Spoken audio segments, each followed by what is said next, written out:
Grieve તું શું ખાય છે? જોરથી બોલો. આઈસ્ક્રીમ. આજે અમારે ગીરુએ શિવરાત્રીનો ઉપવાસ કર્યો છે કે બેટા? ખાય 3 ટાઈમ ખાય. એવું કર્યું છે? ઓકે. તમારા ગ્રીવ ફરાળી આઈસ્ક્રીમ ખાય છે, ખાઈને ફરાળ કર્યું છે એને.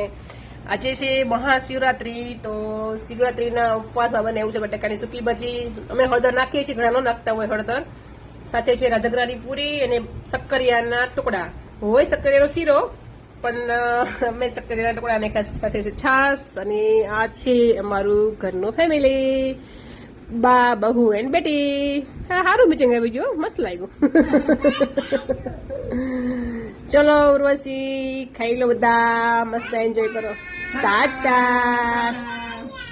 હા, તું ખાઈ લે હો. અને જો આમાં છાશ ની તપેલી તો ભેગી જ હોય. આજે છે ને, હા, એ તો ભેગું જ હોય. મસાલામાં સિંધો મીઠું છે એટલે અમે નાખીએ છીએ મસાલો, કે બેટા? પેલું મીઠું ન ખાય, સિંધો મીઠું નાખીએ છીએ મસાલામાં, અમે સાદું મીઠું નથી નાખતા. ઓકે, ચલો બાય, બધા ખાઈ લો. અને બધાને મહાશિવરાત્રી કયો? બધાને કાના કે હર હર મહાદેવ. બધાને મહાશિવરાત્રીના હર હર મહાદેવ. બસ. ચલો ખાઈ લો.